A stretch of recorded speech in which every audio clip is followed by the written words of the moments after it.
La première vidéo, 7 astuces et fonctionnalités sur Lightroom vous a beaucoup plu, c'est littéralement la vidéo qui a le plus de vues sur ma chaîne. Je vous ai trouvé d'autres astuces tout aussi incroyables qui vont vous faire gagner du temps dans le logiciel, mais surtout qui vont améliorer votre expérience et faciliter son utilisation. Comme d'habitude, si la vidéo vous plaît, pensez à lâcher un like et à vous abonner pour ne pas rater les prochaines. On est parti.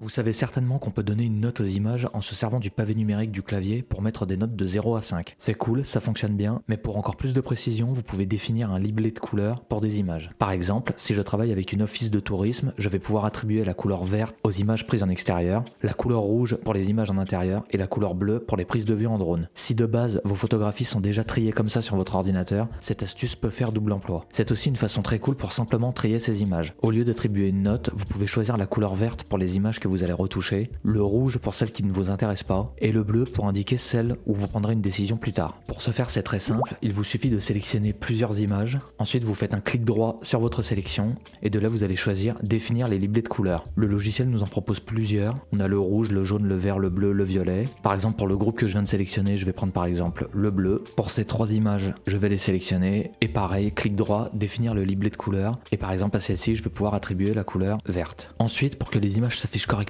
vous pouvez les trier en vous rendant juste ici en bas. Moi par exemple ici il y a le mode heure de capture, je vais cliquer dessus et je vais aller sélectionner juste ici couleur de libellé. Et là ensuite ça va tout simplement trier vos images en faisant apparaître juste en haut celles qui ont un libellé de couleur. La courbe est géniale pour travailler le contraste d'une image, mais puisque c'est une courbe RVB, ça va augmenter la saturation. Ça ne se verra pas forcément puisqu'elle va augmenter en même temps que le contraste, mais ce qui est bien, c'est qu'il y a un simple slider qui permet de corriger ça. Donc par exemple avec cette image, pour exemple, je vais faire un petit peu une courbe. Alors je vais la faire assez forte et puissante pour que vous puissiez bien vous rendre compte. Donc on fait voilà une courbe en S assez classique, ça fait un contraste assez fort. Je pense que vous allez le voir également, mais on peut dire que l'image elle a pris un sacré coup en saturation. Ça se voit par exemple ici avec le visage qui est bien plus saturé, bien plus orange. On a également les fleurs ici qui, on dirait qu'on a augmenté la saturation du violet. Alors c'est un petit peu les goûts et les couleurs de chacun, mais moi je trouve ça un petit peu fort. Et en soi la courbe elle est pas trop mal, on a un contraste assez intéressant. Mais du coup je vais me rendre juste ici sous la courbe, il y a ce slider affiner la saturation. Je vais pouvoir baisser ces valeurs. En fait ça va tout simplement supprimer la saturation qui a été ajoutée par la courbe. Donc si je le mets au minimum, à 0, c'est comme si en bougeant mes curseurs sur la courbe, j'allais simplement déplacer le contraste et non la saturation. Si on la baisse au maximum, ça commence à se rapprocher d'un effet bleach bypass qui, pour faire très simple, c'est augmenter fortement le contraste et baisser la saturation. Une technique utilisée dans pas mal de films et séries. Je trouve qu'en général, baisser un petit peu ce slider, ça donne un rendu un petit peu plus flatteur et plus réaliste à l'image. Avec cette technique, vous n'aurez pas forcément besoin de passer par Photoshop pour modifier la couleur d'un élément dans l'image. Donc pour cette astuce, on va cliquer juste ici pour afficher les masques. Là, je vais me rendre dans Gamme et je vais choisir Plage de couleurs. J'ai envie par exemple que ma sélection comprenne la veste du monsieur juste ici devant la cascade. Donc je vais cliquer dessus et là on peut voir, moi j'ai sélectionné la couleur verte pour afficher ma sélection, mais de base il me semble qu'elle est rouge. Mais là on peut voir en fait que ça a sélectionné beaucoup trop d'éléments. La couleur qui a été sélectionnée s'affiche juste ici et en fait si le logiciel prend tout le reste, c'est parce qu'il considère que les pixels sélectionnés ont cette teinte là. Donc je peux affiner ma sélection avec le curseur juste ici, mais en réalité en faisant ça on a un résultat qui est franchement pas terrible. Là le plus simple c'est de vous rendre juste ici sur le masque qui a été créé, je vais cliquer sur les 3 petits points, ensuite intersection du masque et là je vais aller prendre sélectionner des objets. Donc de là on a 2 outils qui nous permettent d'affiner notre sélection. Moi je vais aller prendre juste ici la forme un petit peu plus rectangulaire et je vais tout simplement encadrer le personnage en entier. Et là en fait la sélection elle est quasi parfaite, on peut voir que uniquement la veste a été sélectionnée. Vous voyez si je vous fais un avant, après, puisqu'on l'a sélectionné, je vais tout simplement aller par exemple dans l'outil teinte juste ici, je vais aller mettre une valeur voilà, un petit peu au pif par exemple, voilà un bleu très bien, donc là on est passé du jaune au bleu, et si je zoome dans l'image, on peut voir que la sélection est imparfaite. C'est normal, c'est pas aussi puissant que Photoshop, mais il y a quand même moyen d'améliorer ça. De nouveau je vais aller cliquer sur le masque, je vais aller ensuite sélectionner ajouter, et on va dire qu'à partir de ce moment là le plus simple ça va être de prendre par exemple le pinceau. Je vais bien vérifier que masquage automatique est fait pour éviter que ça dégueule un petit peu sur les bords lorsque je vais ajouter à la sélection. Et ensuite je vais essayer tout simplement de peindre dans les zones où c'est un petit peu plus mal fait. Donc avec un pinceau de cette taille là à peu près, il me reste simplement à peindre comme ça, d'une manière un petit peu grossière. En réalité si vous passez un petit peu à côté, ça a vraiment pas besoin normalement d'être super précis, surtout qu'après vous pouvez soustraire de nouveau à la sélection en passant un petit coup autour pour rendre ça encore un petit peu plus propre. Mais là franchement on a déjà un très bon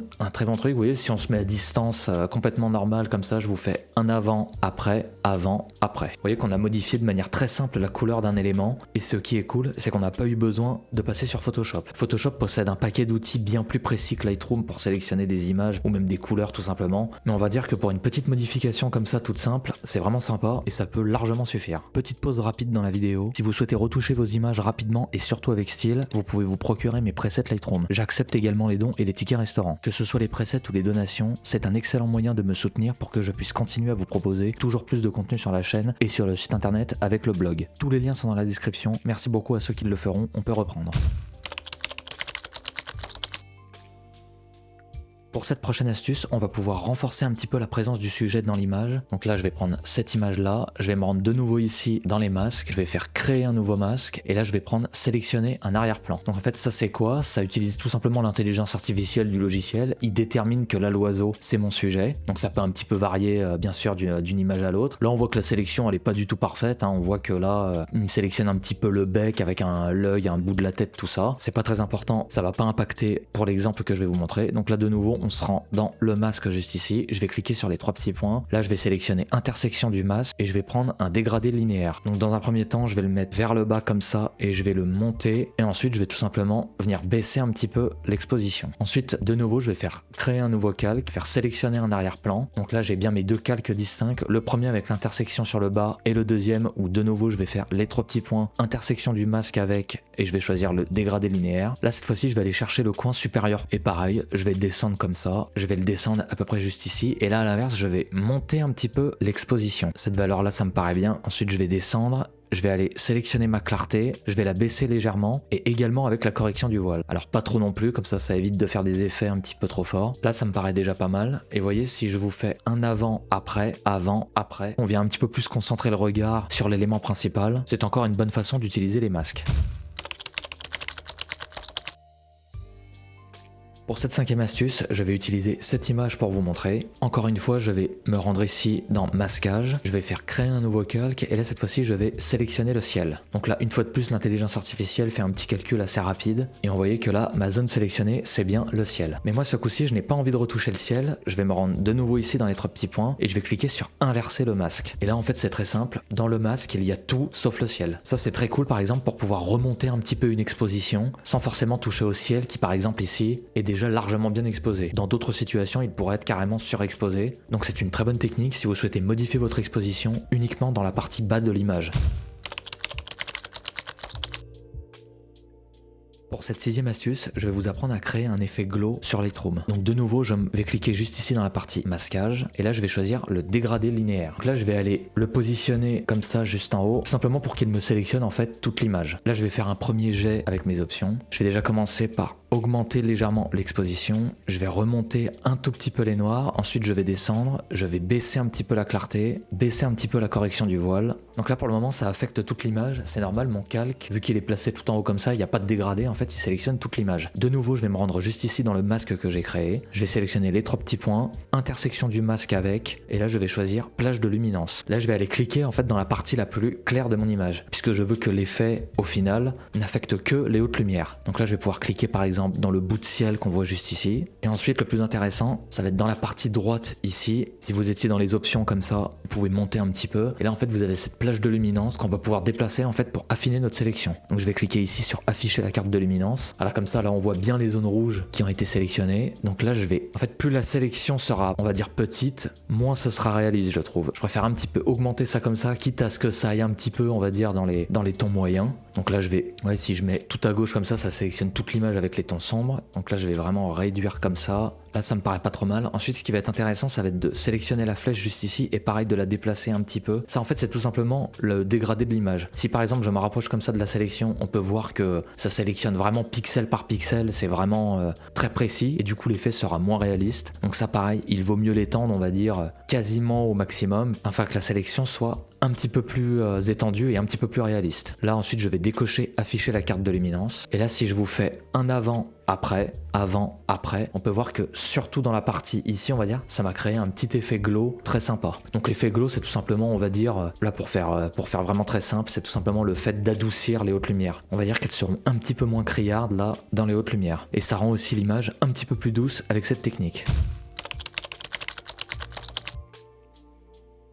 Alors pour cette dernière astuce, j'ai sélectionné cette image, je vais vous montrer une technique toute simple pour améliorer le masque de paysage. Le masque de paysage on peut l'activer juste ici, donc pareil dans masquage, et de là je vais cliquer ici sur paysage. Une fois de plus, le logiciel va se servir de l'intelligence artificielle pour capter les différentes parties de l'image, et il faut le dire, ça fonctionne quand même assez bien. Vous voyez par exemple ici, je peux sélectionner ce qu'il appelle sol naturel, l'eau qui a été plutôt bien sélectionnée, la végétation, et j'ai aussi un masque de ciel. Moi ici, je vais juste vous montrer ça au niveau de la végétation. Ça pourra aussi vous servir dans pas mal d'autres situations où vous aurez un petit peu le même type de paysage qu'ici. Donc je vais juste sélectionner ma végétation, je vais faire créer un masque. Là en fait très simple, je vais par exemple, admettons que j'ai envie de modifier l'exposition de cette zone là. Donc c'est cool, j'ai déjà une sélection, je vais pouvoir monter par exemple un petit peu l'exposition et je vais y aller un petit peu fort pour que vous puissiez bien voir de quoi je veux parler. Donc là vous voyez, je montre un petit peu mon exposition, donc là ça peut être un petit peu fort, mais admettons qu'elle me convienne comme ça, vous voyez, si je zoome ici dans l'image, on peut voir que la sélection elle est imparfaite. Le logiciel considère que juste derrière la branche des arbres juste ici, ça fait partie de la sélection. Et là en quelques clics seulement, je vais pouvoir améliorer cette sélection. Et pour ce faire c'est très simple, je vais me rendre juste ici, je vais sélectionner mon calque, ensuite je vais cliquer sur soustraire et de là je vais lui indiquer de soustraire le ciel. Et voilà, en quelques clics seulement, le masque a été amélioré. C'est une technique que j'ai découvert il n'y a pas si longtemps que ça et je la trouve vraiment super cool. Et là vous voyez, je peux modifier de nouveau mes réglages. La sélection est vachement mieux faite et vachement plus précise. On va dire surtout que ça fonctionne très bien dans ce genre de situation avec une photo comme ça, où vous avez vraiment les arbres comme ça qui touchent le ciel. Allez, je vais quand même vous montrer une dernière petite astuce. C'est bonus, c'est cadeau. Donc je vais créer par exemple un nouveau calque radial. Donc je vais faire comme ça. Admettons là, j'ai envie de modifier uniquement une partie de l'image comme ça. Donc je vais positionner un petit peu